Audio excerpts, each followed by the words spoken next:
Ibu Nurtri Ariswestini Tias. Yang kami hormati PLT Kepala Biro Komunikasi Publik, Umum dan Kesekretariatan BRIN, Bapak Drizal Friantoni.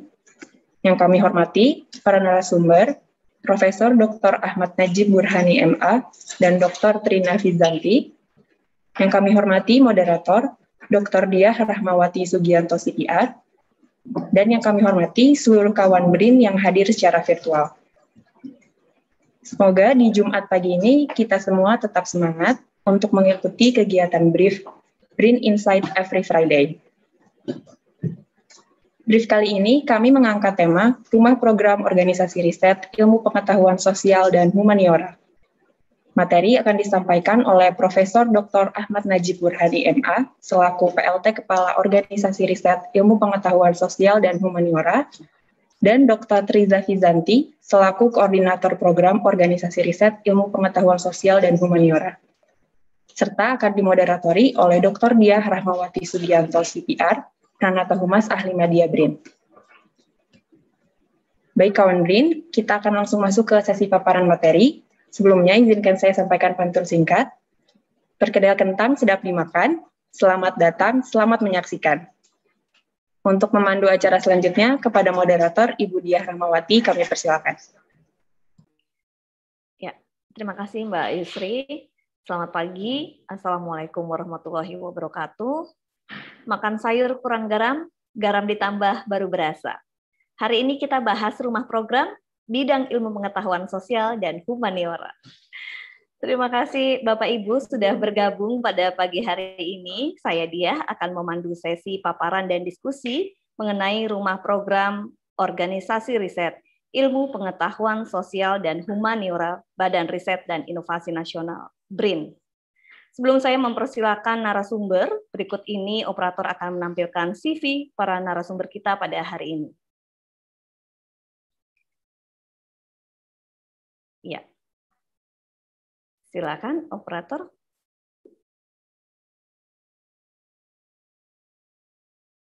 Hari ini sudah bersama kita Bapak Profesor Dr. Ahmad Najib Burhani MA. Beliau adalah pelaksana tugas Kepala Organisasi Riset Ilmu Pengetahuan Sosial dan Humaniora BRIN, dan beliau saat ini selain sebagai Kepala OR, PLT Kepala OR, beliau juga pernah menjabat sebagai Kepala Pusat Penelitian Masyarakat dan Budaya sebelumnya pada 14 September 2020 hingga 1 September 2021. Dan juga Profesor Riset LIPI pada waktu itu 27 Agustus dikukuhkan tahun 2020.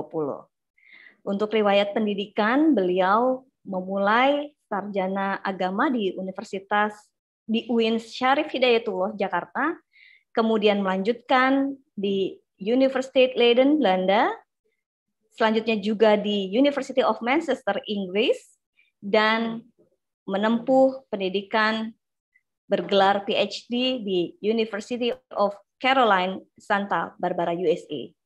Luar biasa juga penghargaan beliau yang terbaru adalah yang paling belakangan nih, nanti mungkin setelah ini pasti ada lagi nih pasti ya, Muhammadiyah Award di bidang ilmu pengetahuan dan teknologi dari pimpinan Pusat Muhammadiyah tahun 2021, kemudian juga pernah mendapat prestasi ikon prestasi Pancasila di bidang sains dan inovasi dari BPIP pada tahun 2020, dan beliau juga pernah menjadi peneliti terbaik LIPI di bidang ilmu pengetahuan sosial dan kemanusiaan tahun 2020.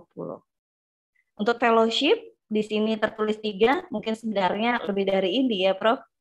Center for Southeast Asian Studies atau CSEAS, Kyoto, Jepang pada tahun 2016, kemudian Center on Religion, Culture and Conflict, Drew University, New Jersey, Amerika Serikat, dan ISEAS, Yusuf Ishak Institute, Singapura, selama 3 tahun, 2017 hingga 2020.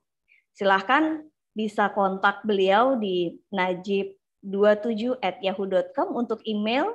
Facebooknya juga beliau sangat aktif di Najib Burhani, juga IG dan Twitter Najib @najib_burhani untuk IG-nya dan Twitter-nya @najib_lipi. Ya, untuk berikutnya saya perkenalkan narasumber kita yang kedua, Ibu Trina Fizanti, PhD. Beliau adalah koordinator program OR atau Organisasi Riset Ilmu Pengetahuan Sosial dan Humaniora BRIN. Bisa dikontak melalui email trin003@brin.go.id atau trinafiz@gmail.com. Beliau merupakan insinyur dari Institut Pertanian Bogor dan melanjutkan Magister Sains di Institut Pertanian Bogor juga. Selanjutnya PhD beliau raih di Integrative System, jurusannya ini ya, di University of Queensland, Australia, kepakarannya maksud saya, 2004 hingga 2009. Untuk riwayat jabatan, beliau pernah menjadi Kepala Pusat Penelitian Perkembangan Iptek LIPI, kemudian peneliti pada Pusat Penelitian Perkembangan Iptek LIPI. Selanjutnya beliau menjadi peneliti pada Pusat Riset Ekonomi BRIN, atau sebelumnya adalah Pusat Penelitian Ekonomi LIPI, dan saat ini sebagai koordinator program OR Ilmu Pengetahuan Sosial dan Humaniora BRIN. Ada dua di sini tertulis International Research Project yang sedang mungkin ya di sini ya, yang sedang dan sudah beliau jalankan. Yang pertama AREA, Economic Research Institute for Asia, ASEAN dan East Asia. Ya, cukup kecil tulisannya dari layar saya ya, mohon maaf. Project in 2013 until 2017 in the field of innovation studies, juga Building Indonesia Korea Center of Excellence for Digital Startup Development 2021, supported by STEPI, Republic of Korea. Dan expertise beliau adalah Management of Innovation, Business, and Research and Development. Selamat pagi Prof. Najib, selamat pagi Ibu Trina. Selamat pagi. Terima kasih sudah bersiap memberikan insight Jumat ini di Brief, BRIN Insight Every Friday. Dan tentu saja saya tidak akan berpanjang lebar. Saya persilahkan Prof. Najib.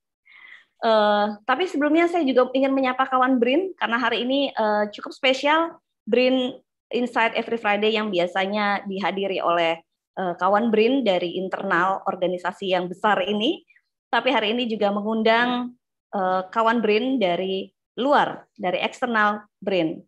Ya, selamat menyaksikan acara ini dari lokasi manapun, dan mungkin masih banyak kawan BRIN yang belum paham tentang apa itu rumah program. Apakah ada kaitannya dengan rumah KPR? Jangan sensi dulu ya, kalau langsung teringat pada cicilan yang di bank dan belum selesai, sama dengan saya. Seperti apa interior rumah program di OR IPSH BRIN? Hari ini kita akan room tour, kalau kata YouTuber ya, bersama Prof. Najib dan Ibu Trina untuk mengetahui lebih lanjut juga bagaimana kawan BRIN, khususnya dari kalangan periset sosial, dapat memanfaatkan rumah program OR IPSH BRIN agar bisa mewujudkan hasil riset yang berdampak dan berstandar global. Prof. Najib dan Ibu Trina, waktu dan layar kami silakan. Terima kasih Mbak Dia. Assalamualaikum warahmatullahi wabarakatuh. Waalaikumsalam. Bapak Ibu semuanya, salam sejahtera, Om Swastiastu, Namo Buddhaya, salam kebajikan, salam sehat untuk kita semuanya. Senang sekali pada pagi hari ini kita bisa bertemu. Saya lihat banyak sekali dari peserta yang dari luar dari BRIN, dan sebagian mungkin adalah peserta-peserta yang mungkin insya Allah nanti akan bergabung kepada BRIN. Dan juga saya mengucapkan terima kasih kepada panitia, Pak Minta dan kawan-kawan yang menyelenggarakan acara ini, yang menjadi forum bagi kita untuk mensosialisasikan rumah program yang ada di IPSH. Mohon dibantu PowerPoint-nya untuk ditampilkan. Jadi Bapak Ibu semuanya, kita baru 2 minggu saya kira meluncurkan atau mengumumkan, mensosialisasikan rumah program yang ada di organisasi riset ilmu pengetahuan sosial humaniora. Oh ya, sebelum lupa, tadi ada sedikit koreksi itu Mbak Diah tentang S3 saya bukan Carolina tapi California. Sorry Prof. Ya nanti orang bingung itu ada Carolina di Santa Barbara. Ya, sorry Prof. Ya, terima kasih. Jadi rumah program itu kita luncurkan, kita umumkan 2 minggu yang lalu pada apel pagi, dan sekarang adalah masa sosialisasi yang nanti bisa ditemukan di website masing-masing pusat riset yang ada di ilmu pengetahuan sosial humaniora. Slide berikutnya, Bu Trina. Jadi dasar dari pembuatan dari rumah program itu tentu saja adalah pertama adanya perubahan atau transisi atau integrasi dari berbagai kelembagaan dari KL dan LPNK di dalam tubuh BRIN, dan juga dalam kaitannya dengan IPSH adalah penataan organisasi dan tata laksana riset BRIN dalam bidang ilmu pengetahuan sosial dan kemanusiaan yang kemudian sekarang menjadi ilmu pengetahuan sosial humaniora. Ini tentu saja adalah kalau umpamanya kita sebut sebagai landasan policy, landasan yang bersifat regulasi tentang kenapa kita melakukan pembuatan penyusunan rumah program ini. Tetapi kita juga merancang rumah program ini bukan sekedar sebagai sesuatu yang bersifat birokratis, bersifat katakanlah teknis karena kelembagaan. Kita mencoba untuk bersama-sama, yang tentu saja nanti kalau umpamanya ada masukan dari teman-teman semuanya, kita akan sangat welcome. Jadi rumah program ini diantaranya yang pertama itu disusun sebagai katakanlah pedoman untuk arah pengembangan ilmu pengetahuan sosial dan humaniora menuju 2045 nanti. Ke arah mana kira-kira ilmu pengetahuan sosial humaniora ini akan dibawa? Kontribusi apa kira-kira dari ilmu IPSH ini, ilmu sosium itu dalam kaitannya dengan pembangunan bangsa dan juga pembangunan kemanusiaan secara umum. Dan dalam kaitannya tentang menuju Indonesia Emas 2045, kita juga perlu berpikir tentang step-step atau milestone yang perlu untuk kita susun, yang bisa dilihat, yang kira-kira dikontribusikan oleh ilmu pengetahuan sosial humaniora dalam konteks kebangsaan, keindonesiaan, dan juga kemanusiaan. Itu barangkali cita-cita penyusunan rumah program ini. Tetapi tentu saja Bapak Ibu semuanya menyadari bahwa kita juga perlu untuk melihat tentang katakanlah kompetensi, kepakaran dari para peneliti yang sekarang existing ada di dalam ilmu pengetahuan, di dalam organisasi riset IPSH ini.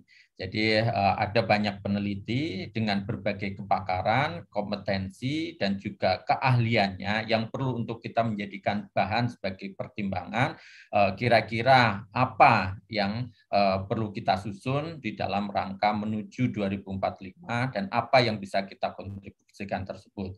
Juga menjadi pertimbangan kita adalah program-program dan kegiatan yang sudah dilakukan di IPSK selama ini. Di antaranya adalah program PRN, Prioritas Riset Nasional, dan juga riset-riset yang ada di dalam lingkup sosial humaniora yang ada di Indonesia. Hal lain yang menjadi pertimbangan di dalam penyusunan ini tentu saja adalah sejauh mana kekuatan jejaring baik di tingkat nasional dan internasional yang kita miliki, yang kita bisa berikan di dalam kaitannya penyusunan tentang rumah program ini. Nah, khusus yang berkaitan dengan arah ilmu pengetahuan sosial humaniora di Indonesia, dua hal yang menjadi pertimbangan utama, yaitu adalah dua aspek, yaitu continuity and change. Continuity itu .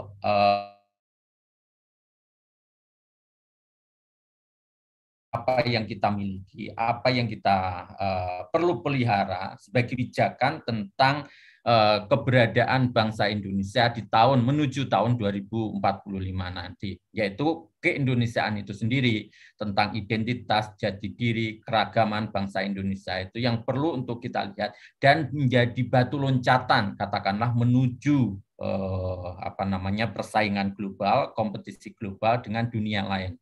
Banyak dari kekuatan-kekuatan kita, keragaman kita yang diteliti oleh orang asing dan kemudian mereka melahirkan teori, melahirkan model-model pengetahuan, tetapi kita selama ini menjadi pensuplai data, menjadi informan, menjadi pengkoleksi ilmu, informasi dan sebagainya, tetapi yang kemudian membaca, menganalisis dan sebagainya tiba-tiba adalah orang dari yang datang ke Indonesia mungkin tidak kurang dari 10 tahun kayak gitu. Dan kita perlu untuk menjadikan kekayaan itu sebagai basis dari ilmu pengetahuan dan menjadi alat katakanlah menyusun keilmuan Indonesia menjadi lebih kompetitif di tingkat global.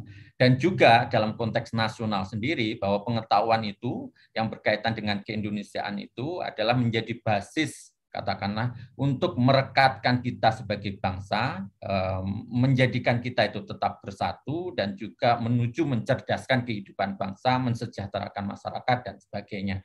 Jadi ada fungsi yang bersifat keindonesiaan tetapi juga menjadi pijakan ke arah internasional.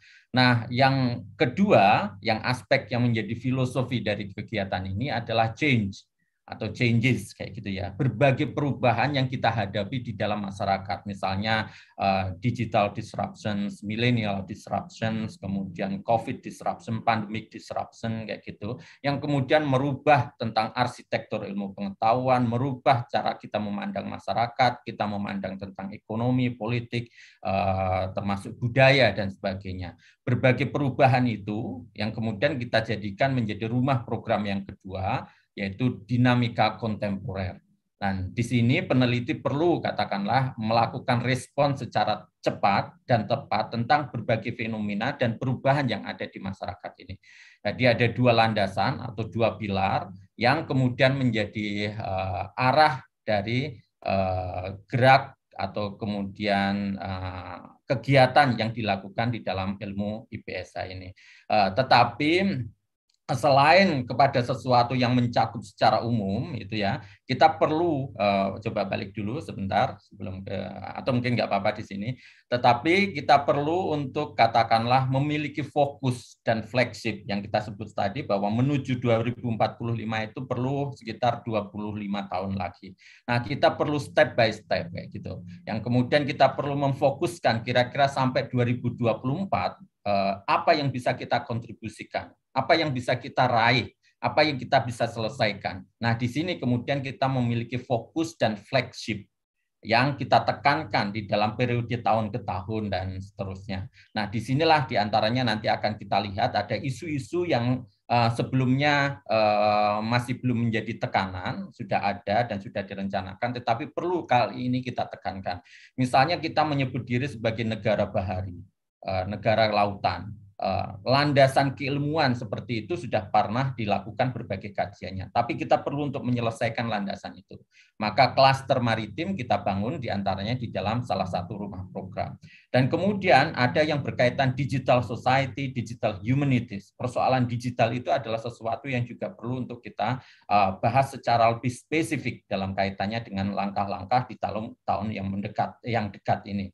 Juga persoalan yang berkaitan dengan misalnya Indonesia Timur, terutama Papua, itu perlu untuk kita memiliki basis keilmuan yang kuat. Jangan sampai katakanlah ada daerah-daerah Indonesia yang tak tersentuh sama sekali dengan etnografi, tidak terjamah oleh pengetahuan kita, atau tiba-tiba orang lain yang mendatangi, mengkaji daerah itu lebih dulu daripada kita sendiri. Padahal kita yang hidup di daerah tersebut dan sebagainya kayak gitu. Jadi ini yang kemudian Indonesia Timur, Papua dan sebagainya itu menjadi bagian daripada flagship dan tekanan fokus yang akan kita lakukan pada tahun-tahun yang akan datang itu menuju sebagai milestone tahapan-tahapan untuk menuju 2045. Nah, yang terakhir itu ya. bahwa rumah program itu yang berbeda daripada katakanlah yang kita sebut dengan kedeputian di BRIN, itu adalah penekanannya sebagai knowledge production. Dan karena itu rumah program ini diarahkan untuk menghasilkan pengetahuan-pengetahuan yang nanti kedeputian akan meramunya menjadi basis daripada kebijakan. Apa yang kita lakukan adalah memberikan keilmuan yang kokoh, yang memenuhi etika dan integritas riset, luaran yang unggul, dan kemudian itu menjadi basis yang kuat kalau umpamanya diambil menjadi sebuah kebijakan. Nah, kemudian kita juga bahwa rumah program itu mungkin berbeda dari katakanlah kalau kita menyebut bahwa di IPSH itu sekarang ada 5 existing pusat riset ekonomi, politik, kependudukan, kewilayahan, dan masyarakat dan budaya. Yang insya Allah nanti akan ada tambahan kalau tidak 2 lagi atau 5 lagi. Yaitu pusat riset hukum dan pusat riset pendidikan, itu yang sudah pasti. Sementara yang 3 itu adalah dari Kementerian Agama yang akan masuk ke sini kalau umpamanya gagal diajukan sebagai organisasi riset yang tersendiri kayak gitu. Jadi kalau umpamanya tidak, akan ada tambahan 3 pusat riset yang ada di IPSH ini. Nah, hal kaitannya dengan pusat-pusat riset itu memang sebagian sudah ditampung di sini, tetapi sebagian baru kita mendapatkan banyak informasi ketika kemarin kita melakukan forum komunikasi riset dan inovasi yang nanti bisa kita tambahkan atau kemudian kita rumuskan seperti apa untuk kemudian melaksanakan berbagai hal yang belum masuk di dalam rumah program yang ada ini. Terus kemudian selain knowledge production yang menjadi fokus daripada kegiatan ini adalah riset dan kegiatan ilmiah yang berkontribusi menjawab isu-isu sosial dan humaniora, termasuk yang berkaitan dengan keindonesiaan dan dinamika kontemporer. Dan kemudian pada ujungnya sebetulnya kalau umpamanya kita menyebut ya bahwa kita ingin, karena ini BRIN itu menjadi satu-satunya lembaga penelitian karena bergabungnya LPNK dan peneliti dari KL, ini kan kemudian kita tidak memiliki kompetitor, katakanlah kalau dulu LIPI ada kompetitornya BPPT dan sebagainya. Nah, lembaga riset itu kemudian tidak memiliki kompetitor, itu yang bisa menjadi positif, tetapi juga bisa menjadi negatif, gitu ya. Bisa pun positif kalau kita menciptakan, katakanlah bahwa mindset kita itu bisa berubah, bahwa kompetisi kita itu bukan hanya di dalam negeri, tapi lembaga-lembaga penelitian yang ada di luar negeri, berbagai pusat riset yang ada di luar negeri. Nah, mindset kita ini yang kemudian menuntut untuk hasil kita itu menjadi setara dengan lembaga-lembaga yang lain yang ada di luar, gitu. Dan kemudian membuat bahwa kita memiliki tanggung jawab juga untuk menghidupkan komunitas akademik yang sehat di Indonesia. Misalnya asosiasi ilmu pengetahuan menjadi hidup dan kolaborasi antar peneliti menjadi hidup dan sebagainya, dan pada ujungnya kita bisa berkompetisi secara terhormat, mendapatkan posisi yang terhormat di dalam ranah global, di dunia akademik secara global. Itu yang kita harapkan dengan penyusunan rumah program, desain misalnya flagship, dan juga beberapa pilar-pilar yang ada di dalam rumah program ini. Berikutnya, secara umum kita bisa melihat ada 2 rumah program yang tadi saya sebutkan itu tadi. Yang pertama adalah keindonesiaan, yang kedua adalah dinamika kontemporer. Nah, keindonesiaan itu akan ada 5 klaster dan juga dinamika kontemporer ada 5 klaster. Yang pertama itu tentu saja adalah salah satu kekuatan kita di dalam keindonesiaan itu adalah demokrasi Indonesia, itu yang kita memiliki demokrasi terbaik, salah satu demokrasi yang terbaik yang ada di dunia, dan kemudian masyarakatnya sangat kuat di dalam katakanlah mendukung demokrasi ini. Tetapi tentu saja ada beberapa kelemahan yang ada di dalam proses demokrasi yang perlu untuk kita kaji untuk semakin membuat sistem pemerintahan kita itu menjadi baik, dan identitas kebangsaan kita termasuk agama dan sebagainya, terus budaya, dan yang kemudian menjadi tempat untuk kita meloncat ke tingkat regional dan global, juga membangun tentang ekonomi hukum yang berkeadilan, tentang maritim, kekuatan-kekuatan kita. Nah, yang dinamika kontemporer, yang diantaranya perubahan masyarakat di era digital, keadilan sosial, dan kelompok marginal, daya saing ekonomi, industri kreatif, ekologi manusia, dinamika penduduk, dan perubahan sosial. Berikutnya, ini ada beberapa klaster yang nanti masing-masing ada penjelasannya di dalam bagian berikutnya kayak gitu ya. Oh ya, sebelum masuk ke sini lebih khusus gitu ya. Kita memiliki di BRIN itu nanti akan ada 3 skema pendanaan. 3 skema pelaksanaan riset yang terkait dengan pendanaan. Yang pertama adalah ini yang rumah program ini atau ini pendanaan dari DIPA kayak gitu ya. Yang sistemnya memang bukan funding agency. BRIN bukan melakukan menjadi funding agency, tetapi kita mengajak kolaborasi dari teman-teman akademik di berbagai tempat, perguruan tinggi dan lembaga penelitian yang lain untuk bergabung bersama-sama melakukan penelitian tentang tema ini. Dan karena itu di antara persyaratannya adalah ada keterlibatan dari peneliti BRIN. Karena ini memang tujuannya adalah melakukan kolaborasi, menghidupkan partnership, kerjasama dengan berbagai tempat.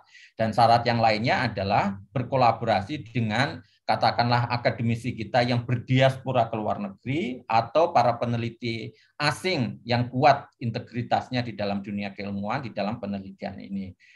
Dan yang kedua, skema yang pendanaan kedua selain DIPA ini adalah yang LPDP, yang nanti akan dibuka secara umum kepada masyarakat untuk berkompetisi. Jadi tidak ada katakanlah persyaratan untuk harus ada orang BRIN dan sebagainya. Dan yang ketiga itu adalah skema penelitian adalah mencari kolaborasi sendiri baik di dalam negeri maupun di luar negeri yang bisa dilakukan oleh peneliti BRIN untuk terlibat di dalamnya. Nah, kembali kepada yang rumah program 1 ini adalah beberapa klaster, 5 klaster dengan berbagai perincian tentang tema-tema yang ada di dalamnya. Sebagian besar adalah kelanjutan daripada PRN yang lalu, misalnya tentang demokrasi dan sebagainya. Tapi klaster maritim ini adalah pengembangan dan penguatan dari apa yang sudah kita lakukan selama ini terkait dengan penelitian maritim. Dan ini akan menjadi salah satu fokus dari kegiatan kita untuk memberikan basis keilmuan kepada pemerintah dan juga masyarakat dan juga dunia keilmuan. Nah, yang kedua berikutnya, ini adalah dinamika kontemporer dengan berbagai klaster penelitian yang ada di dalamnya, dengan beberapa kegiatan, termasuk misalnya kalau umpamanya daya saing ekonomi dan industri kreatif, adalah yang terkait dengan ekonomi syariah dan industri halal. Yang kemudian yang berkaitan dengan kelompok marginal dan social justice, termasuk terkait dengan difabel dan lansia, masyarakat adat, komunitas kepercayaan, dan seterusnya. Yang berkaitan dengan era digital, ada yang smart city, e-government, terus kemudian yang berkaitan dengan kewirausahaan sosial di era digital, pembangunan desa di era digital, dan sebagainya. Ada persoalan migrasi yang masuk di dalam klaster dinamika penduduk dan perubahan sosial. Ada klaster yang berkaitan dengan hutan, ekosistem, dimensi sosial dan budaya dalam mitigasi bencana, perubahan iklim, dan pengurangan risiko bencana. Terus kemudian ada yang berkaitan dengan katakanlah pemenuhan hak sipil dan ekonomi sosial budaya yang non-diskriminatif dan seterusnya. Jadi 2 rumah program itu berikutnya yang kemudian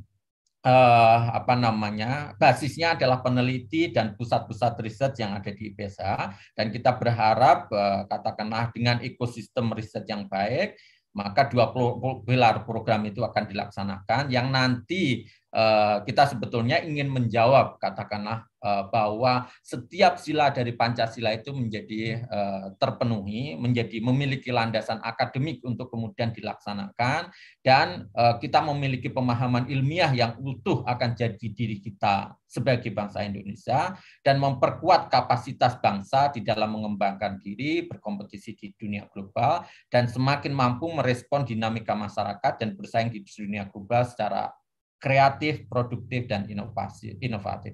Ya, intinya sebetulnya pada outcome akhir saya kira kita itu senafas dengan tujuan pendirian bangsa ini, amanah dari pembukaan Undang-Undang 45 dan amanah dari Pancasila, yaitu Indonesia yang bersatu, berdaulat, adil, makmur, sejahtera, unggul, kompetitif, dan segani di dunia.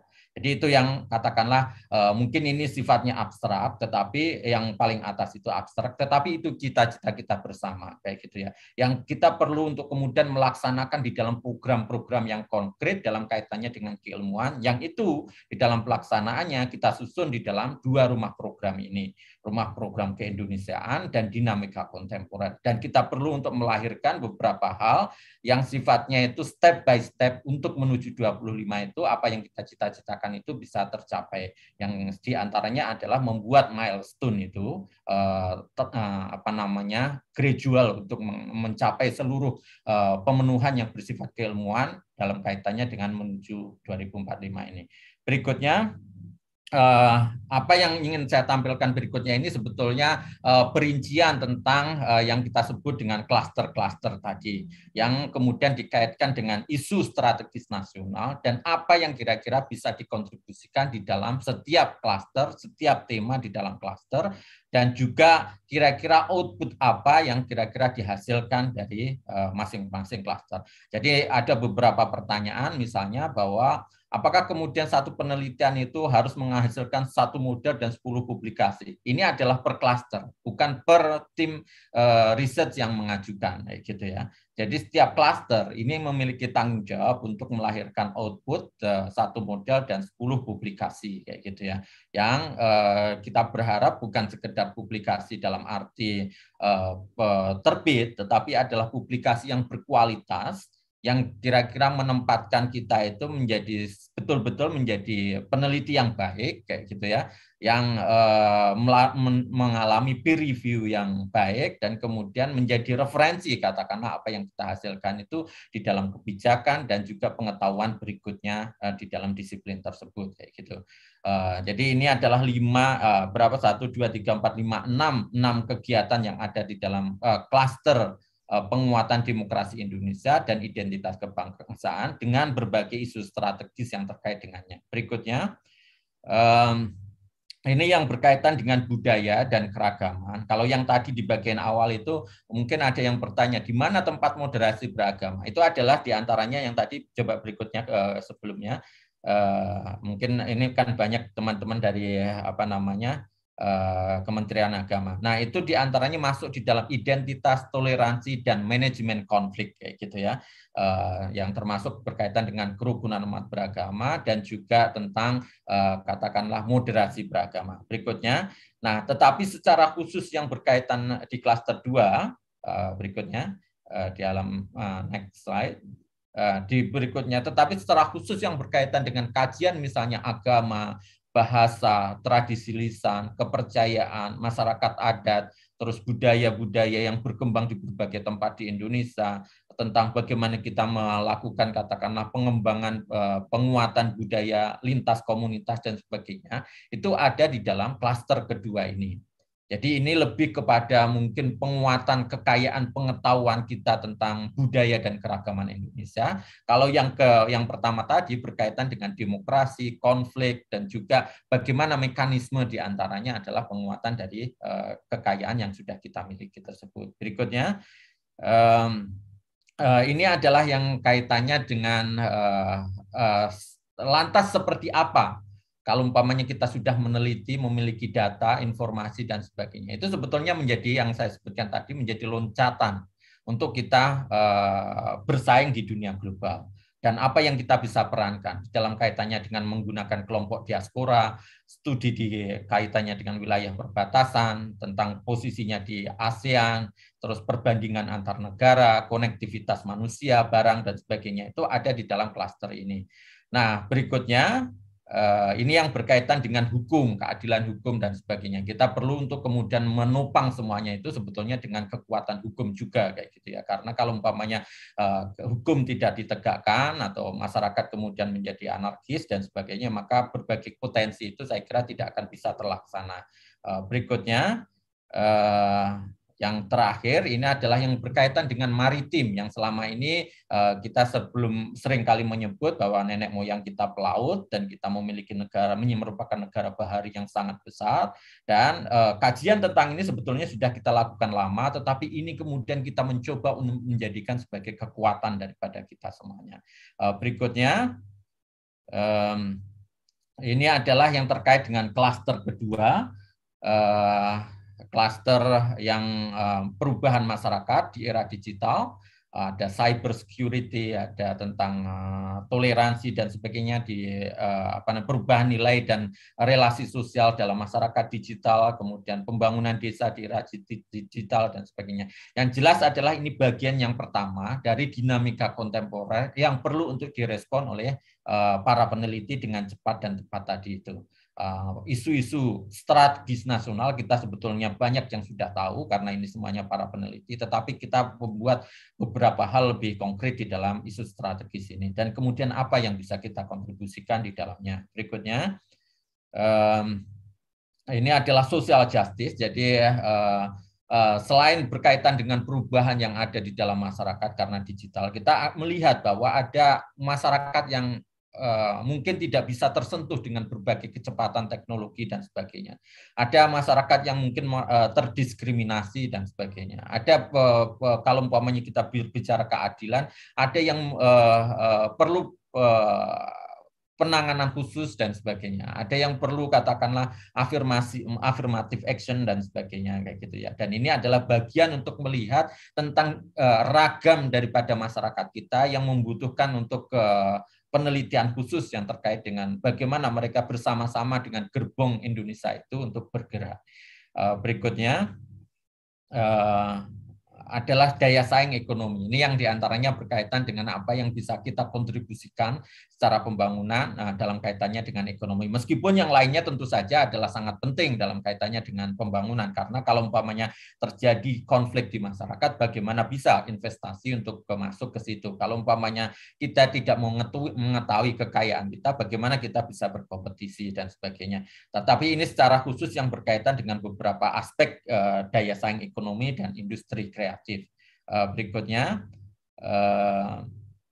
ini adalah ekologi manusia, kekayaan alam, tata kelola sumber daya alam, ekosistem kewirausahaan berbasis sumber daya alam, yang diantaranya terkait juga yang dibicarakan ketika kita mengkaji tentang ibu kota negara baru, yang di mana kira-kira tempat dengan masyarakat asli yang ada di sana, dan kemudian seperti apa pola pembangunannya dan bagaimana hutannya dan sebagainya. Berikutnya,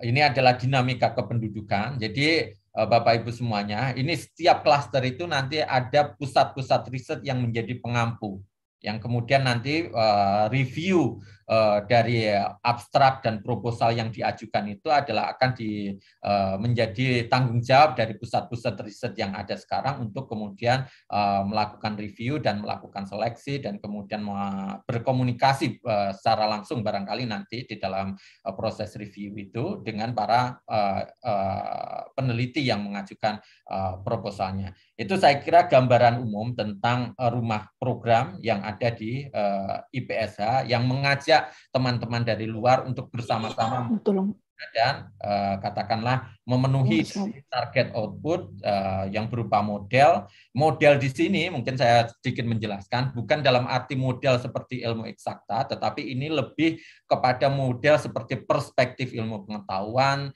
tentang teori ilmu pengetahuan, tentang seperti apalah katakanlah kalau umpamanya kita seperti menulis artikel tentang perspektif apa, model seperti apa. Jadi memang ada tentu saja inovasi-inovasi sosial tertentu yang bisa kita kontribusikan dalam ilmu pengetahuan sosial humaniora, tetapi perspektif teori dan sebagainya itu bisa saja kita pahami sebagai sebuah model tersebut kayak gitu. Nah, yang kedua yang terkait dengan publikasi itu, seperti kita sebutkan tadi, kita tidak ingin katakanlah bahwa publikasi yang disebut internasional itu hanya dalam arti internasional yang kadang-kala bisa terjebak kepada katakanlah predatory jurnal atau jurnal abal-abal dan sebagainya. Itu yang kita jaga, karena kita membangun ekosistem. membangun trust daripada masyarakat ya gitu ya. Jangan sampai kemudian kita yang melakukan itu justru terjebak pada hal-hal yang tidak mendukung upaya untuk penguatan akademik ini karena terjebak pada sesuatu yang tidak baik, tidak kita sebut tadi mungkin tidak kredibel di dalam kaitannya dengan penerbitan tersebut kayak gitu. Dan karena itulah kita ingin menjaga sekali tentang makna daripada publikasi ini kayak gitu. Berikutnya saya kira akan disampaikan oleh Bu Trina yang terkait dengan call for proposal. Silakan Bu Trina. Baik. Silakan Bu Trina. Terima kasih Pak Nadiem, Bu Dia. Ini akan saya sampaikan tentang call for proposal-nya. Pertama tentu terkait dengan ketentuan pengajuan proposal. Pertama sesuai dengan TOR atau kerangka acuan yang telah diuraikan tadi pada klaster 11 sampai 25 oleh Prof. Najib, itu menjadi pegangan bagi pengusul.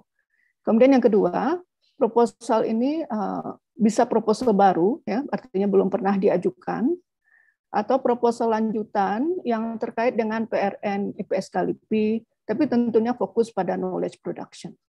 Yang ketiga itu proposal bisa diajukan sebagai single year, artinya 1 tahun, atau multi years, maksimum 3 tahun. Namun pengajuan pendanaannya tetap per tahun. Yang keempat, proposal mengikuti format yang ditetapkan. Format ini sudah kami siapkan, Bapak Ibu, jadi nanti bisa diacu. Kemudian rencana anggaran belanja itu sesuai dengan pedoman standar biaya masukan 2022 ya, sesuai dengan PMK nomor 60 tahun 2021. Proposal yang dinyatakan lolos seleksi ini tentunya wajib menyiapkan riset desain yang nanti akan diseminarkan. Nah, ini ketentuan yang penting juga, persyaratan pengajuan proposal bagi SDM IPTEK yang aktif di BRIN, artinya tidak dalam cuti di luar tanggungan, begitu ya. Nah, ini masuk ke dalam kategori aktif BRIN. Kemudian kepakaran, rekam jejak penelitian, itu sesuai dengan proposal yang diajukan, karena nanti ada kurikulum vitae yang harus dilampirkan oleh teman-teman. Kemudian untuk satu SDM IPTEK, ini boleh mengajukan di 2 proposal OR IPSH, ya, tapi maksimum 2, begitu. Bisa sebagai ketua dan satunya sebagai anggota, atau di 2 proposal tersebut sebagai anggota. Ketua atau peneliti kepala yang mengajukan ini diutamakan, ya, berpendidikan minimum S2 diutamakan. Kemudian SDM IPTEK yang saat ini misalnya mengikuti program degree by research-nya BRIN, ini dapat mengajukan proposal ya sebagai bentuk dukungan tentu BRIN kepada teman-teman yang sedang bersekolah. Kemudian di dalam tim ini berkisar mungkin diharapkan 3-6 orang SDM IPTEK yang terlibat, yang sebaiknya juga didukung oleh berbagai disiplin atau keahlian begitu, sehingga akan terbangun sebuah sinergi yang baik gitu ya, lebih efektif teamwork-nya, dan juga bisa menghasilkan kreativitas yang cukup potensial begitu. Nah, untuk persyaratan pengajuan proposalnya, pertama itu dapat melibatkan lebih dari 1 unit kerja. Jadi pengertian dapat ini ya artinya kalau memang dibutuhkan lebih dari 1 unit kerja untuk menjawab penelitian tersebut, maka itu dibolehkan begitu. Kemudian penelitian yang berkolaborasi dengan peneliti asing dan mungkin peneliti atau akademisi diaspora Indonesia ini akan diutamakan. Ya, diutamakan. Dapat melibatkan periset anggota dari luar BRIN sesuai kebutuhan kepakaran. Jadi jika memang dibutuhkan ada kepakaran yang mungkin belum ada di OR IPSH, maka teman-teman bisa melibatkan periset luar BRIN sebagai anggota, ya, sesuai kepakarannya. Kemudian mempunyai keluaran yang terukur, berkualitas, jelas menggunanya, karena tadi memang target dari rumah program ini adalah berkontribusi kepada producing knowledge ya, dan bisa menjadi referensi bagi masyarakat ilmiah dan juga berkontribusi kepada bangsa. Dan proposal juga bisa digunakan untuk menarik berbagai sumber pendanaan lainnya ya. Jadi memang salah satu poin penting di dalam BRIN ini adalah keunggulan itu juga ditunjukkan dari kemampuan kita bisa menarik pendanaan di dalam proposal ini. Jadi multi source funding ya. Dan atau kemitraan dari pihak luar BRIN. Bisa saja bukan funding tapi bentuk lain ya dari kemitraan dengan pihak luar BRIN. Jadi sebagaimana yang disampaikan tadi oleh Prof. Najib bahwa sumber pendanaan dari BRIN sendiri itu adalah melalui DIPA-nya ya. Kemudian juga saya perlu informasikan nanti akan ada pendanaan yang namanya hibah ya. Hibah yang disebut itu hibah untuk eksplorasi ya, untuk teman-teman yang mungkin penelitian intensif di lapangan seperti antropolog begitu misalnya. Kemudian ada lagi hibah hari layar dan itu semua nanti akan disosialisasikan oleh BRIN. Dan di samping itu tentu ada funding lain, LPDP dan kerjasama dengan pihak di luar BRIN. Untuk format ini sebenarnya nanti kita bisa sudah ada di link ya.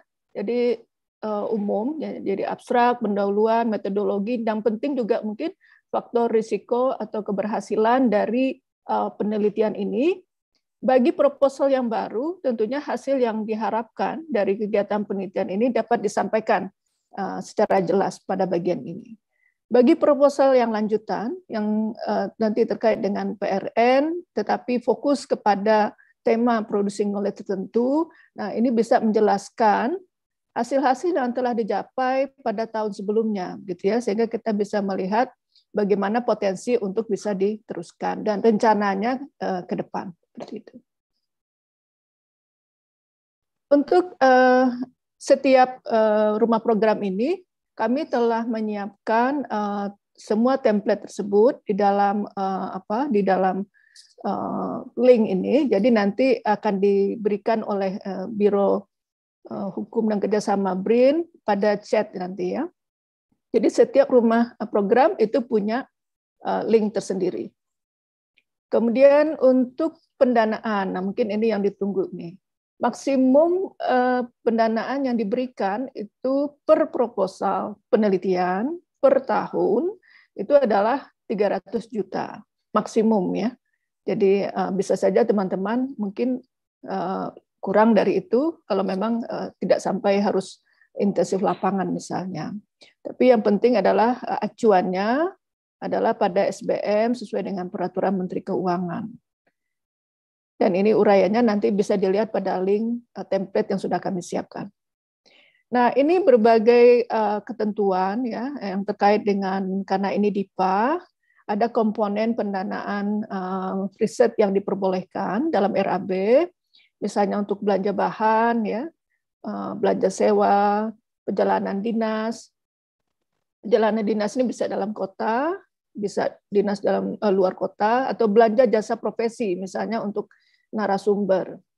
Nah, ada 3 komponen yang tidak diperbolehkan, ya, karena tidak dapat dibiayai melalui DIPA ini adalah biaya belanja modal dan peralatan.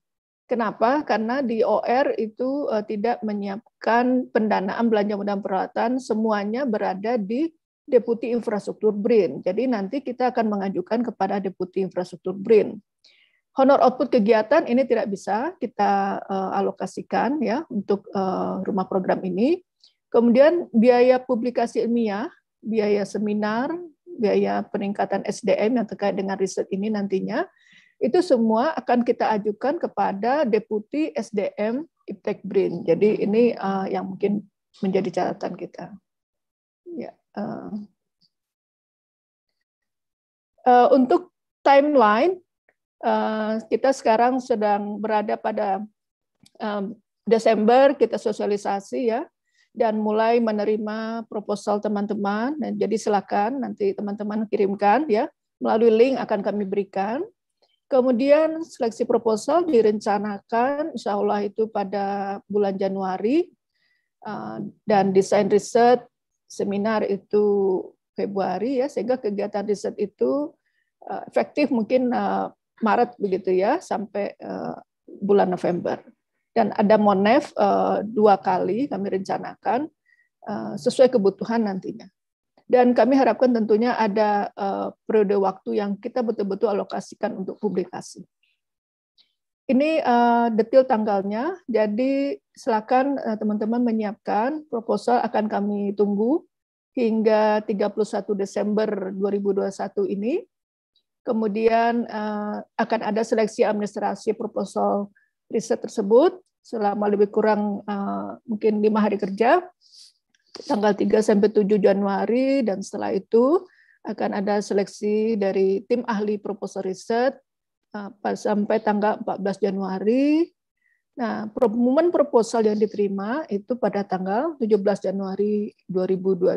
Jadi kegiatan yang terkait dengan riset desain, pelaksanaan kegiatan itu kita insya Allah mulai 18 Januari sampai akhir tahun 2022.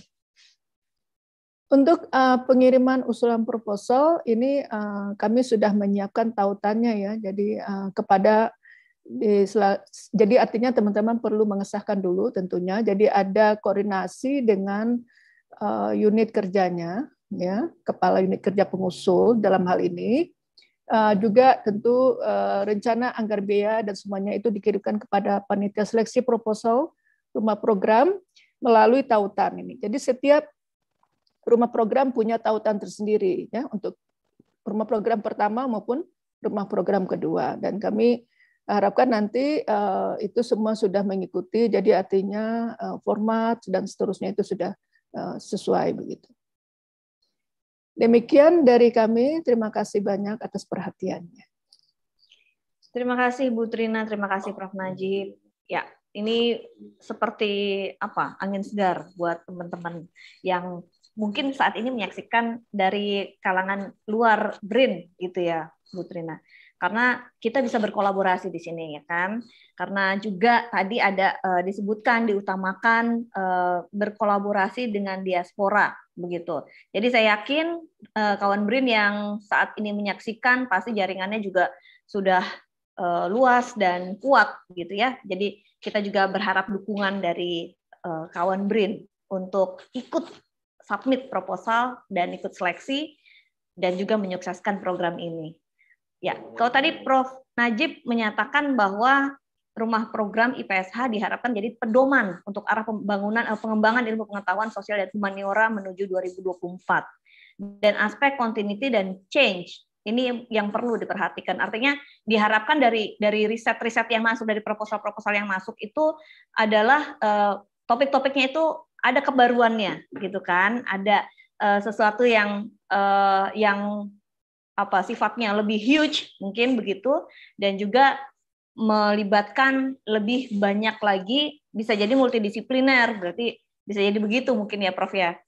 Baik Prof, ini sudah banyak sekali pertanyaan yang masuk melalui chat dan melalui ya baik Zoom maupun melalui YouTube.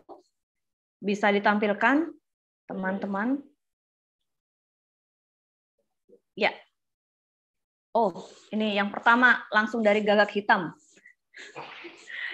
Ya, dari YouTube ini, Prof. Apakah hasil riset dari BRIN yang berkaitan dengan ilmu sosial dan humaniora ini digunakan oleh pemerintah dalam mengambil kebijakan?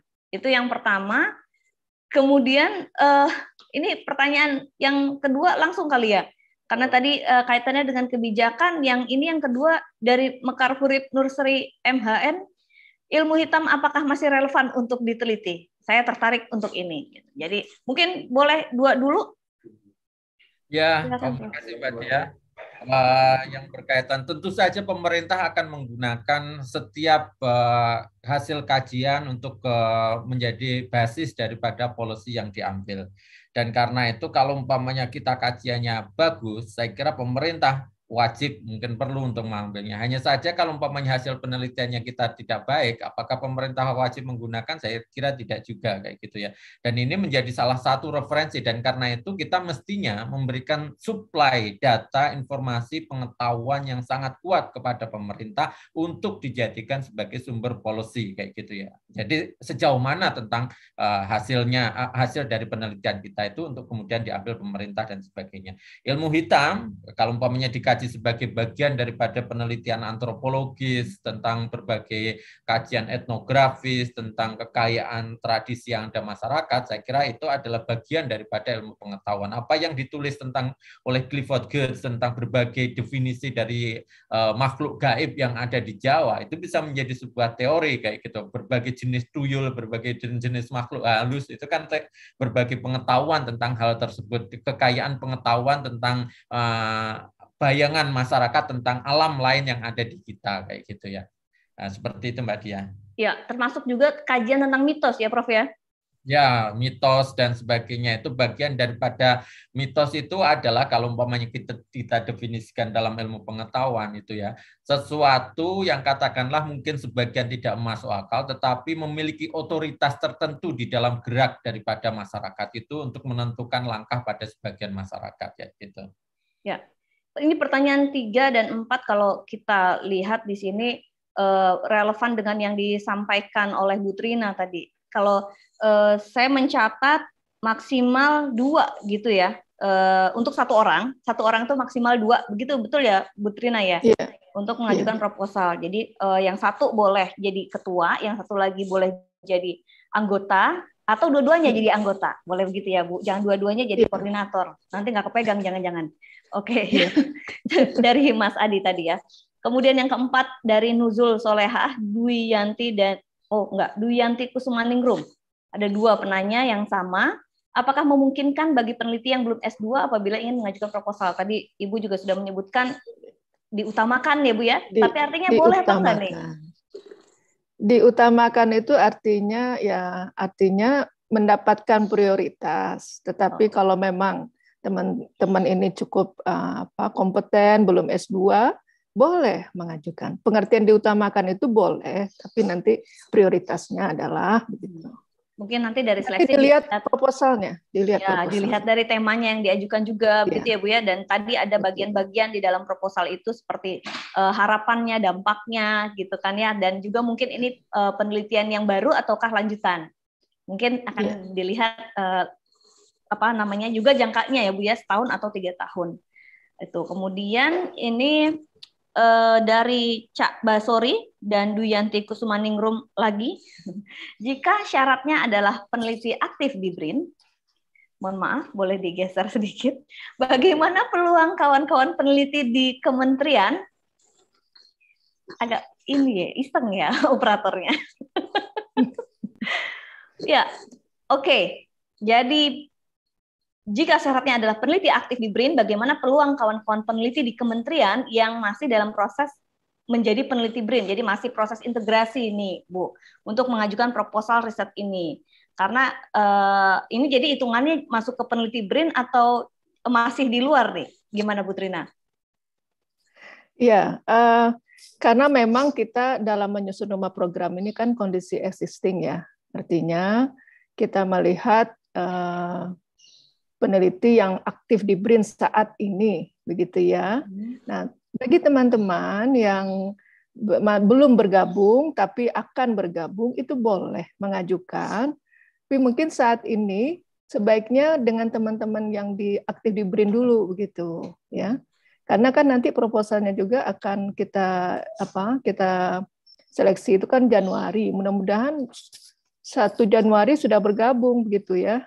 Nah, ini. Jadi intinya kenapa harus peneliti aktif di BRIN? Karena nanti terkait dengan bagaimana dengan kontraknya ya. Kontrak dengan institusinya, dengan satuan kerjanya kan, gitu ya, dengan penelitinya seperti itu. Ya, jadi boleh saja, silakan teman-teman cari ya dengan teman-teman yang udah di BRIN gitu. Ini kesempatan nih untuk kolaborasi ya kan.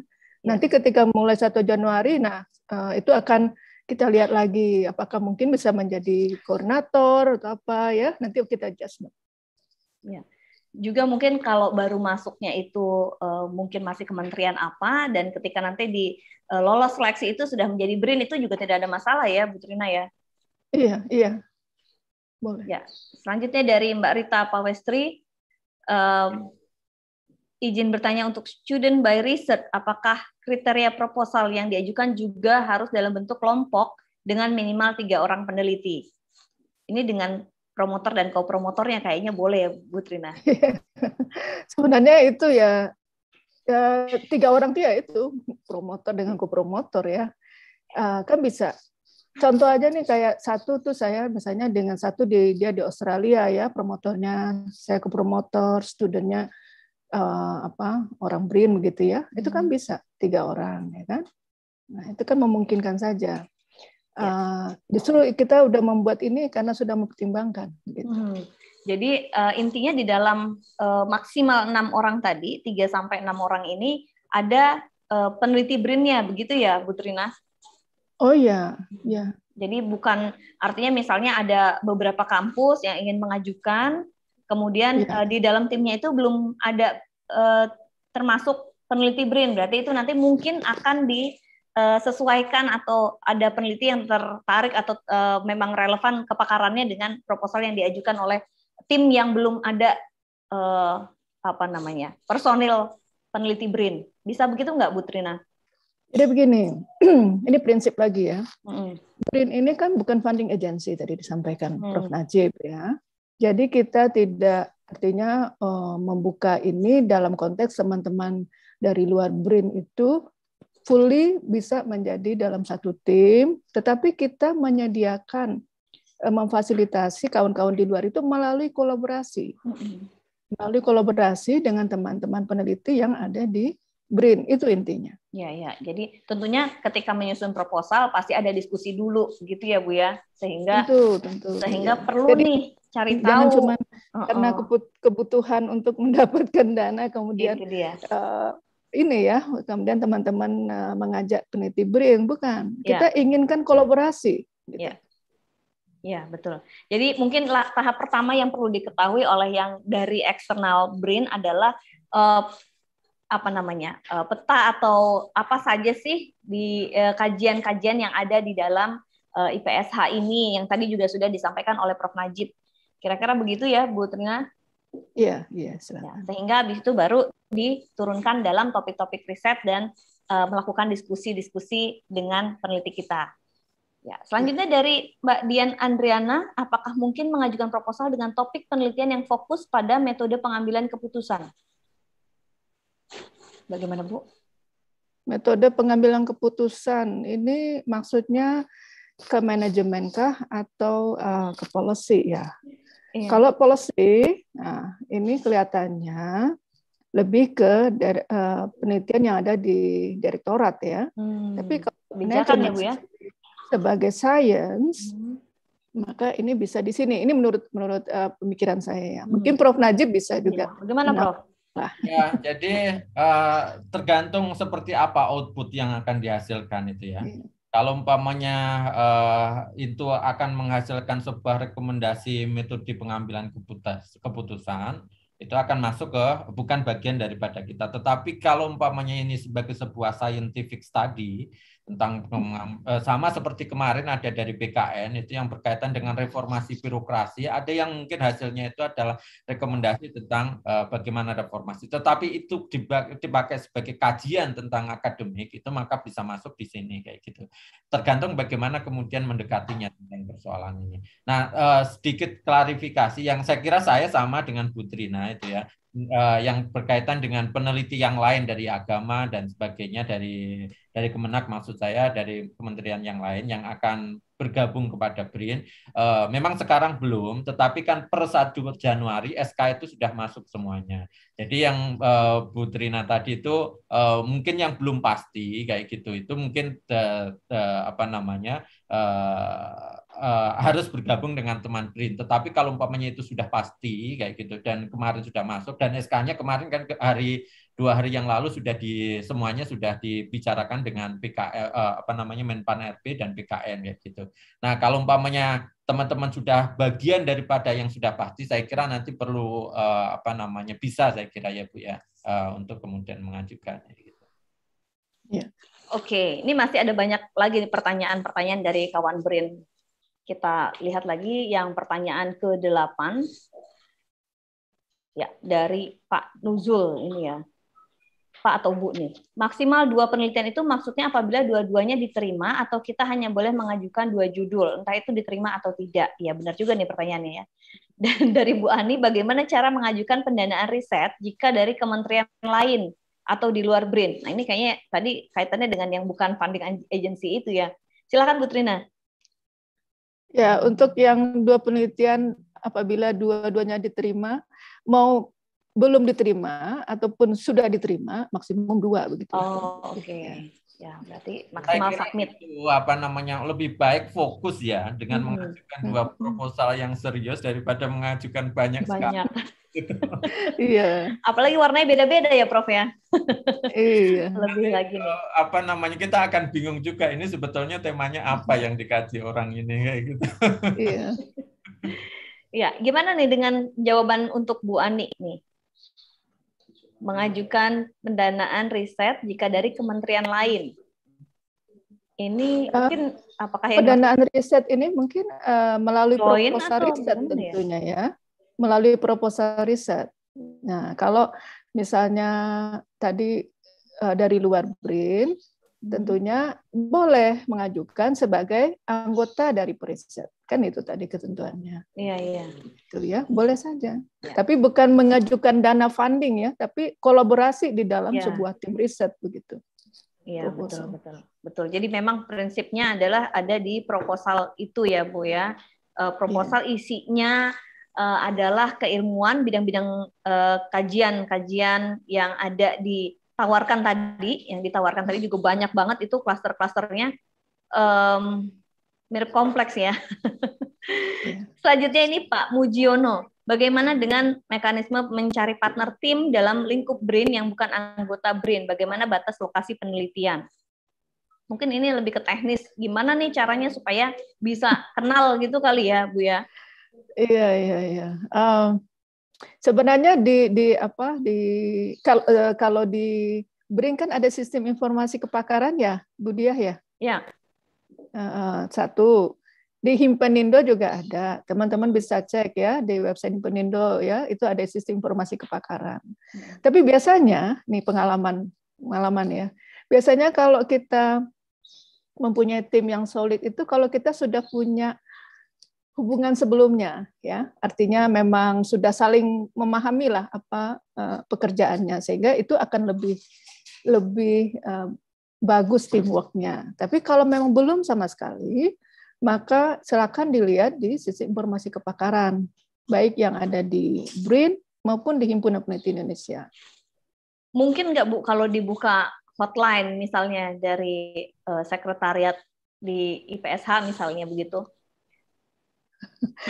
Atau ada gimana Prof? Sebetulnya kan ini kemarin saya baru mendapat pertanyaan yang saya kira penting ya, yang kita harus maksud saya meminta maaf karena rupanya misalnya pertama informasi ini belum ada di dalam website BRIN sendiri gitu.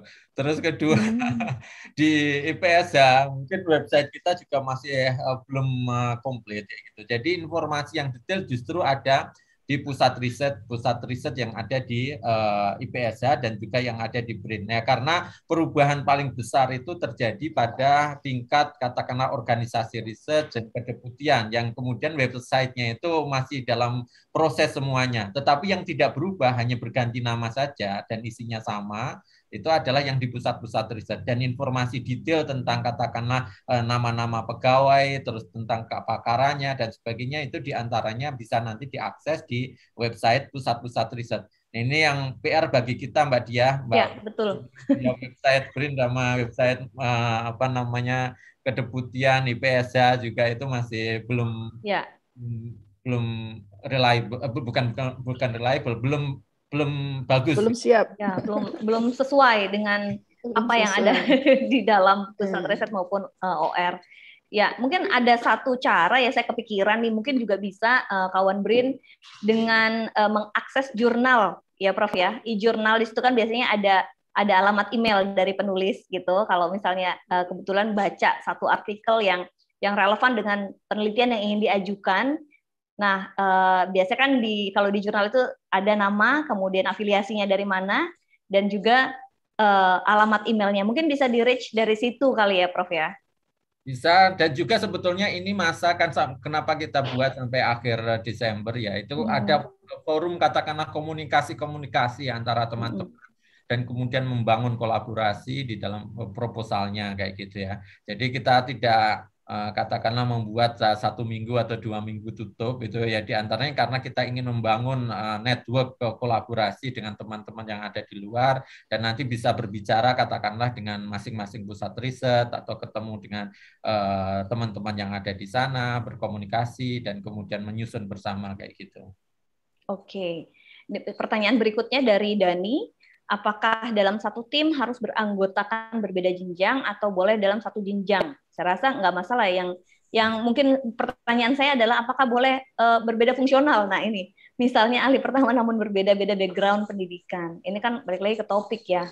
Gimana Bu Trina? Ya, betul, saya kira lebih disamakan kepada itu kan Bu Trina ya, lebih kepada substansi daripada proposal itu, bukan kepada katakanlah status fungsionalnya atau pendidikannya dan sebagainya. Tetapi tentu saja yang menjadi penting untuk dilihat itu adalah katakanlah historical background juga daripada para peneliti tersebut, sejauh mana kekuatan dalam melakukan penelitian dan sejauh mana katakanlah output yang biasa dihasilkan di dalam penelitiannya kayak gitu kan. Ya. Ya, jadi rekam jejaknya nanti kan dilihat ya dari CV. Iya. Oke. Ini pertanyaan ke berapa nih? Ke-12 nih. Dari Ibu Sumarsi. Satu peneliti dibatasi 2 proposal, kemungkinan dua-duanya tidak lolos. Bagaimana cara mengantisipasi hal yang demikian? Ini kayaknya butuh tips ini, Bu Trina.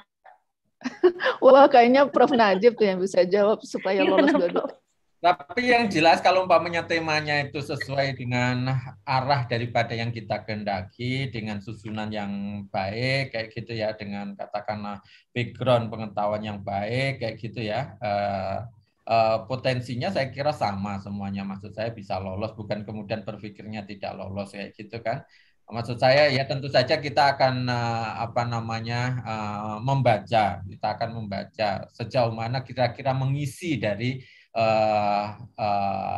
elemen-elemen di dalam pengetahuan tersebut gitu. Apa yang kira-kira bisa disumbangkan. Sama lah saya kira kita melihat tentang beberapa proposal itu ada unsur novelty-nya, ada sesuatu yang mendesak untuk dijawab dari persoalan masyarakatnya dan sebagainya kayak gitu. Ya kan Bu ya? Ya. Prof dan Bu Trina, kita masih punya waktu sampai dengan jam 10, jadi masih ada beberapa pertanyaan yang berhasil dihimpun oleh rekan-rekan. Mohon berkenan untuk menjawab selanjutnya dari ini Ens Susilowati. Untuk Bu Endang ini, untuk penelitian yang merupakan lanjutan di mana anggotanya belasan orang, agak sulit untuk memenuhi persyaratan 3-6 orang itu, mungkin di break atau di gimana nih? Iya. Mungkin saran aja ya. Saran ini, sebenarnya kan prinsipnya itu kita ingin teamwork yang efektif tadi, ya kan? Sehingga kalau misalnya mungkin selama ini ada 20 orang, 15 orang gitu ya, itu kan bisa dibuat 2 proposal misalnya kan, atau mungkin 3 proposal, tapi yang related, yang saling menguatkan dalam production knowledge-nya, seperti itu. Ya. Mungkin pertanyaan penelitian satu oleh kelompok yang satu, yang kedua oleh kelompok yang kedua, bisa juga begitu ya kali ya. Bedanya dengan itu Mbak Dia atau Bu Trina, beberapa kali kan kita melihat bahwa prinsip di dalam rumah program itu bukan katakanlah bahwa hitungannya per kepala misalnya 50 juta atau berapa kayak gitu. Jadi ini lebih kepada kalau umpamanya jumlahnya dulu kan mungkin ada yang seperti itu ya, sampai 22 orang atau apa ya. Kita ingin yang efektif dan kemudian menghasilkan sesuatu kayak gitu ya.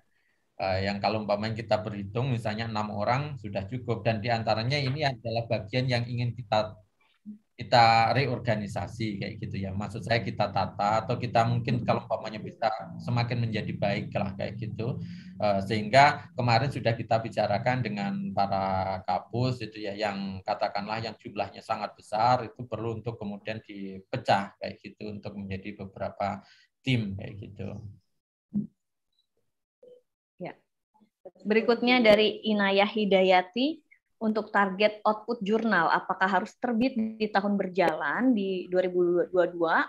Kemudian untuk jurnalnya, apakah semua internasional terindeks atau bisa boleh yang nasional? Sinta 1, 2, atau 3 boleh nggak tuh, Prof? Atau proceeding mungkin boleh nggak? Nggak boleh, jangan-jangan ya? Ya, gimana Bu Trina? Ini kan kita targetnya itu adalah sebetulnya tadi yang saya kemukakan, kita itu ingin merubah dari mindset kompetisi kita itu dengan bahwa kita persaingan kita itu bukan lagi dengan yang ada di dalam negeri. Kita akan bersaing dengan dunia global, dan karena itu kita mencoba untuk bersama-sama ke arah tersebut kayak gitu ya. Dan kaitannya dengan output ini, memang kalau umpamanya bisa terbit tahun ini, itu akan satu luar biasa kayak gitu ya, sesuatu yang luar biasa. Dan kita tapi paham bahwa proses di jurnal internasional itu bisa lama kayak gitu ya, bisa juga cepat kayak gitu. Dan karena itu kita ingin bersama-sama sebetulnya nanti melihat sejauh mana tentang hasil tersebut. Paling tidak misalnya sudah disubmit kepada jurnal tersebut. Nah, apa namanya, kriterianya tentu saja itu adalah yang menjadi keinginan kita, gitu ya. Sebetulnya adalah bagian dari jurnal internasional. Tetapi yang itu tadi, bahwa jurnal internasional itu bukan jurnal internasional yang apa namanya, yang predatory, tetapi yang jurnal yang benar-benar jurnal internasional kayak gitu. Dan itu kalau umpamanya di Indonesia itu artinya kan Sinta 1, Sinta 2 kayak gitu kan. Kalau umpamanya diterjemahkan dalam bahasa Indonesia, dalam konteks Indonesia. Ya.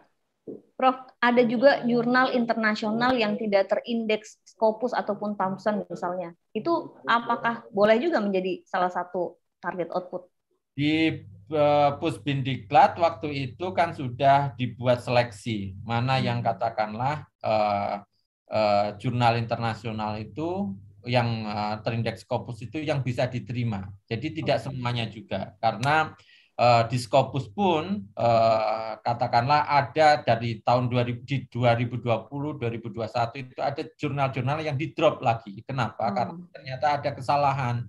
Karena jurnal itu ternyata bagian daripada yang kita sebut dengan predatory itu kayak gitu ya. Jadi sebetulnya kita dibantu kayak gitu ya dengan proses adanya Scopus atau WOS dan sebagainya. Tetapi yang menjadi inti sebetulnya itu adalah proses peer review dari jurnal itu kayak gitu. Apakah kemudian kualitasnya itu dijaga, bahasanya itu baik, isinya itu benar dan sebagainya, bukan sekedar kemudian ada di dalam apa namanya Scopus atau tidak. Ada beberapa jurnal yang tidak Scopus, tetapi kita tahu bahwa itu jurnal yang luar biasa kayak gitu ya. Tetapi ada juga yang katakanlah di Scopus, tetapi sebetulnya dia adalah misalnya menerbitkan 34 edisi atau 24 edisi di dalam setahun, dan setiap edisi itu ada sekitar 200 sampai 300 atau ratusan naskah. Yang itu saya kira diragukan mungkin ya ke nilai akademiknya. Gitu. Iya, setuju Prof. Yang ketiga ini sepertinya tadi juga sempat kita singgung ya, untuk dari Pak Daniel Rabita, peneliti yang tergabung ke dalam BRIN sangat banyak. Ini model besar, tapi masalah keseimbangan kuantitas dan kualitas menjadi tantangan yang perlu diantisipasi. Nah, bagaimana mengatasi hal di mana mereka bisa, atau teman-teman yang dari luar BRIN ini khususnya bisa kenal gitu kan, nih bisa kenal antar sesama peneliti yang tergabung di dalam BRIN. Sebetulnya kita ini ya, kita beberapa kali kalau ketemu dengan itu ya Bu Trina, dengan kementerian dan sebagainya, kita ingin melangkah bersama-sama. Kita ingin melangkah bersama-sama termasuk di dalam hal penerbitan gitu ya. Jadi kita tidak ingin katakanlah orang berpikir ketika kita dituntut untuk bergerak kepada ranah global itu mereka berjuang sendiri-sendiri. Kita ingin bersama dengan mereka di dalam prosesnya, di dalam mekanismenya, di dalam katakanlah setiap langkahnya kayak gitu. Sehingga apa namanya, they never walk alone gitu ya. You never walk alone. Wah, itu favorit saya itu. Gimana Bu Trina? Ya saya paham ya, terutama teman-teman yang mungkin tadinya di luar BRIN ya sekarang akan bergabung itu pasti waduh ini gimana nih masuk nanti gitu ya. Justru itu nanti kita akan ada masa di mana itu akan banyak forum yang kita siapkan tentunya ya, supaya teman-teman itu ada diskusi ya. Justru di dalam proses penyiapan proposal, rencana riset dan seterusnya itu akan terbangun apa namanya diskusi dan seterusnya, dan itu akan ada masa yang akan kita siapkan untuk teman-teman bisa saling mengenal gitu kan. Ya. Mungkin juga harus aktif juga mengikuti webinar series yang dilakukan oleh penulis kita ya, Bu ya. Iya, biar kenal. Biar kenal dan sayang. Pertanyaan terakhir nih kayaknya nih. Mohon maaf ini, masih banyak sekali sebenarnya pertanyaan tuh, sudah 45 chat belum saya baca. Dari Mas Arief Kurniawan. Badan Litbang Hukum dan HAM belum aktif di BRIN secara definitif. Mudah-mudahan segera 1 Januari ya Mas ya. Berkeinginan mengajukan proposal riset, apakah diperkenankan, dan mohon penjelasan maksud dari penelitian berlanjut. Yang tadi ada 2 itu, Bu. Ya kan, penelitian baru sama yang lanjutan. Ya, mengajukan proposal tentu boleh ya, karena nanti kan 1 Januari juga akan clear apakah teman-teman bergabung atau tidaknya kan akan tahu sendiri kita. Dan proses seleksi kan nanti baru tanggal 14 Januari. Jadi kita udah tahu status lah kawan-kawan itu. Jadi silakan aja mengajukan proposalnya ya. Kemudian mengenai penelitian berlanjut ya. Oh, ini yang terkait dengan PRN, program prioritas riset nasional yang telah dilakukan di bawah kedeputian IPS Kalipi pada saat kemarin ya. Jadi itu yang kita juga wadahi melalui rumah program ini, tetapi tentu fokusnya kepada sebuah konsep atau ide tertentu yang terkait dengan producing knowledge. Oke, saya sebenarnya kepengen bacain lebih banyak lagi pertanyaan, tapi nampaknya waktu ya membatasi kita. Mudah-mudahan nanti banyak kawan BRIN bisa ditampilkan lagi, Bu Trina, untuk yang link atau mungkin tanggal-tanggal keramat. Ini biar bisa di screenshot oleh kawan BRIN yang mungkin tadi belum sempat bergabung dari awal. Iya, oke. Ya, ini untuk pengajuan proposalnya ya, pengirimannya. Silakan akses. Oke. Kemudian untuk formatnya ini ada di sini. Format proposalnya ya. Ya. Jadi paling lambat 31 Desember ya, Bu ya? 31 Desember. 31 Desember. Terima kasih. Oke, baik. Dalam jangka panjang ini memang diharapkan Indonesia bisa menjadi tuan rumah, ya kan? Dan menjadi bukan menjadi penonton begitu bagi pengembangan ilmu pengetahuan sosial humaniora yang berkontribusi lebih luas dalam perkembangan dunia ilmiah skala global. Dan tanpa terasa, Prof. Najib, Bu Trina, durasi sudah memenuhi janji. Kita sampai pada penghujung acara, dan sebelum saya kembalikan ke Mbak Yusri, mari kita dengarkan closing statement dari Prof. Najib dan Ibu Trina. Saya silakan, Prof. Terima kasih Mbak Dia. Jadi rumah program dan kegiatan-kegiatan di IPSH akan kita rencanakan sebagai boleh dikatakan sebagai mencoba untuk membuat arah dan kontribusi dari ilmu pengetahuan sosial humaniora itu di dalam konteks keindonesiaan dan juga merespon terhadap dinamika kontemporer, sehingga nanti kita berharap bahwa penelitian-penelitian yang kita lakukan tidak hanya berhenti misalnya di laci, tidak hanya berhenti di dalam tumpukan katakanlah buku yang kita terbitkan sendiri, kita baca sendiri, tetapi memiliki kontribusi kuat di dalam kaitannya kita membangun bangsa, di dalam kaitannya kita membangun kemanusiaan. Dan itulah diantaranya kenapa kita membangun 2 pilar pengetahuan itu. Kita harapkan seperti yang tadi sudah ditegaskan oleh Bu Trina, Mbak Dia, bahwa nanti mungkin kita akan memiliki tempat yang terhormat di dunia akademik dunia. Kita menjadi subjek terhadap keilmu pengetahuan yang ada di Indonesia, bukan menjadi objek, bukan hanya pemberi data, tapi kita juga melahirkan teori, pengetahuan, dan juga memahami itu semuanya sebagai bangunan untuk membangun kohesi kita sebagai bangsa, persatuan sebagai bangsa, dan juga membangun Indonesia di tempat yang terhormat. Terima kasih Prof. Najib. Selanjutnya Bu Trina. Ya, terima kasih. Ya, tentunya ini saatnya kita membangun kolaborasi tadi ya, baik antar kawan-kawan di BRIN, ya, maupun dengan teman-teman kita yang berada di luar BRIN, baik di nasional, internasional. Ini kesempatan baik sebenarnya. Jadi mari kita manfaatkan program ini untuk bisa menjadi wadah ya, untuk kita bisa berkolaborasi dan menghasilkan yang terbaik buat bangsa ini. Kami tunggu proposalnya teman-teman pada akhir tahun ini. Terima kasih. Terima kasih Bu Trina, terima kasih Prof. Najib sekali lagi atas insight-nya pada Jumat Berkah ini.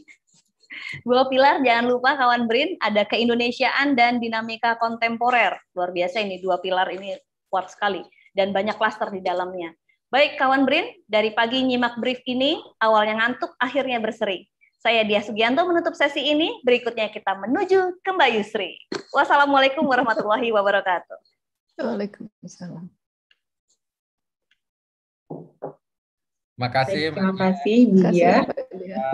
Kawan BRIN yang kami hormati, demikian telah selesai acara BRIN Insight Every Friday dengan tema Rumah Program Organisasi Riset Ilmu Pengetahuan Sosial dan Humaniora pada hari ini.